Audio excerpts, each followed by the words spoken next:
Chablais. Prévention, alimentation, optique. Tout s'explique sur Radio Chablais. La rubrique immobilière avec Pascal Rable de Blue Immobilier SA. Vente, gérance et mise en valeur de votre bien immobilier. www.blueimmobilier.ch. Pascal Rable, directeur chez Blue Immobilier SA, est avec nous sur Radio Chablais en cette fin de matinée. Aujourd'hui, nous allons parler des différentes méthodes pour économiser des impôts lorsque l'on est propriétaire. Bonjour Pascal. Bonjour Pierre. Beaucoup de personnes souhaiteraient être propriétaires de leur bien immobilier, en particulier ces dernières années avec les taux d'intérêt historiquement bas. Pour ceux qui ont la chance d'être déjà propriétaires ou qui envisagent de le devenir prochainement, pouvez-vous nous expliquer quelles sont les conséquences sur une déclaration fiscale ? Alors, il y a deux aspects à prendre en compte lorsque vous êtes propriétaire. Vous avez le montant de votre fortune qui va changer, ainsi que le montant de vos revenus qui sera différent, même si vos revenus réels ne changent pas finalement. Donc, concernant votre fortune, vous devrez additionner la valeur fiscale de votre bien immobilier. Et en contrepartie, bien sûr, vous pourrez déduire le montant de votre dette si vous avez souscrit un emprunt pour acheter. Et pour ce qui concerne les revenus maintenant, vous devrez additionner ce que l'on appelle la valeur locative en complément à vos autres revenus. Alors justement, pouvez-vous rappeler ce qu'est la valeur locative ? Alors c'est une spécificité que l'on retrouve en Suisse et qui correspond aux revenus qu'il vous serait possible de tirer de la location de votre bien immobilier. Alors cette valeur locative est bien entendu applicable uniquement si vous vivez dans votre propre logement. Et en contrepartie, vous pourrez déduire de votre revenu imposable les intérêts hypothécaires ainsi que les divers frais d'entretien de votre logement, soit de manière effective, soit de manière forfaitaire. Merci pour ces précisions. Quelles sont dès lors les solutions pour faire des économies d'impôts ? Il y en a plusieurs. Donc on va prendre la solution la plus couramment utilisée, c'est-à-dire déduire les frais d'entretien. Dans votre déclaration fiscale, vous pourrez déduire de vos revenus tous les coûts liés au maintien de la valeur de votre logement. Il faut bien faire la distinction entre les frais d'entretien et les travaux à plus-value. Car sur le principe, seuls les frais d'entretien sont déductibles de l'impôt sur le revenu. Pour vous donner quelques exemples de frais d'entretien, ça pourrait être des travaux de peinture, une rénovation de salle de bain ou de cuisine, pour autant que l'on reste dans les mêmes gammes de prix, l'entretien ou la réparation de votre chaudière, voilà, tout ce genre de choses. En fait, c'est vraiment tout ce qui rafraîchit votre appartement, mais sans vraiment augmenter sa valeur. Et donc maintenant, par rapport aux travaux à plus-value ? Sur le principe, non. Donc ça, il y a quand même une petite différence, mais il y a des exceptions pour tout ce qui concerne les investissements dans le but d'économiser de l'énergie et pour autant que le bâtiment ait plus de 5 ans. On parle ici par exemple d'installation de panneaux solaires ou d'installation de pompes à chaleur. Ce qui ne serait pas déductible de votre revenu, ce serait, pour vous donner un autre exemple, un agrandissement de votre propriété. Donc une transformation de combles non habitables en surface habitable, parce que là, il y aurait clairement une augmentation de la valeur réelle de votre logement. Et dans ce cas de figure, tous ces frais seraient déductibles le jour où vous revendez votre logement et calculés lors de l'impôt sur le gain immobilier. Donc si vous faites des travaux dits à plus-value, pensez vraiment à préserver toutes les factures, c'est vraiment très important. Pascal Rable, dans sa déclaration, le propriétaire a le choix entre indiquer ses dépenses effectives ou déduire un montant forfaitaire.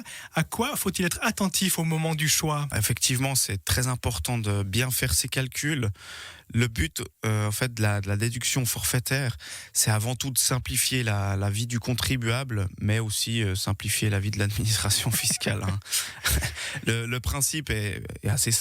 C'est vous pouvez déduire de votre revenu locatif un certain pourcentage qui varie entre 10 à 20% selon les cantons. C'est une alternative assez intéressante s'il n'y a pas vraiment de travaux qui sont entrepris.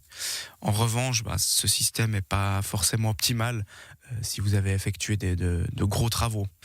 Donc, pour répondre à votre question, ce qui est important de voir, c'est vraiment de calculer le total de vos frais et de constater si ceux-ci sont supérieurs au forfait que les impôts vous proposent.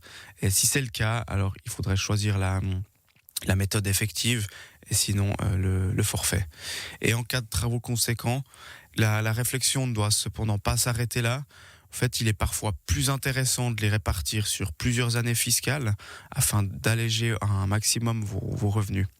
Encore une autre astuce que je peux vous donner, qui vaut son pesant de cacahuètes, c'est de réaliser vos travaux avant la retraite. Ah oui? Comment ça? Alors, en fait, la plupart des gens qui approchent la retraite laissent volontairement traîner l'envie de faire des travaux parce qu'ils se disent qu'ils auront le temps pour bien les faire lorsqu'ils seront retraités et surveiller l'avancement du chantier.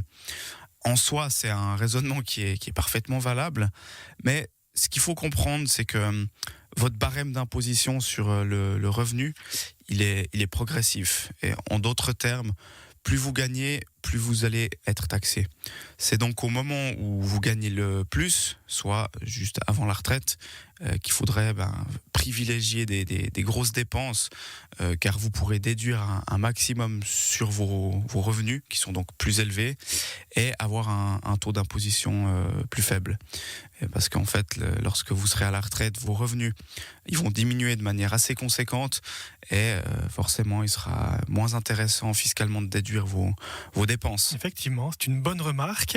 En dehors de travaux, on peut également optimiser ses impôts avec la gestion de l'amortissement. Est-ce exact? Oui, exactement. La plupart des gens amortissent leurs biens de manière directe, c'est-à-dire que chaque trimestre, ils remboursent un certain montant à leur établissement de financement. Et du coup, d'année en année, ils payent un peu moins d'intérêt vu que ceux-ci sont calculés sur le montant de votre dette. Alors la solution qui peut être privilégiée, c'est d'amortir de manière indirecte. En fait, le concept, il est assez simple.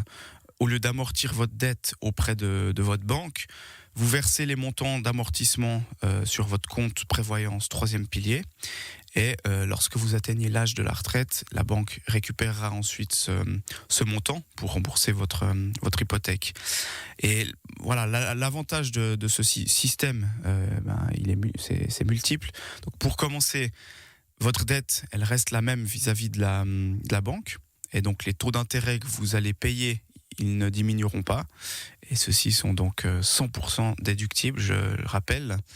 Et les versements que vous faites pour le 3e pilier, eux, ils sont déductibles de votre revenu imposable dans la limite d'un plafond. Et encore un petit bonus, tous ces versements sur le 3e pilier vous rapportent un certain taux d'intérêt qui est souvent supérieur au taux d'intérêt hypothécaire actuel. Et encore pour terminer, donc les avoirs de votre 3e pilier A ne sont pas soumis non plus à l'impôt sur la fortune et les revenus qu'ils génèrent sont libres d'impôt sur le revenu et d'impôt anticipé. Comment peut-on s'organiser lorsque l'on est par exemple propriétaire d'une PPE? Alors de la même manière que si vous êtes propriétaire d'une maison individuelle, à la différence que vous êtes plus limité vis-à-vis des gros travaux, parce que ceux-ci ils touchent souvent les parties communes, et puis pour le rappel, donc les parties communes, lorsqu'on fait des travaux, c'est soumis à l'accord de l'Assemblée générale.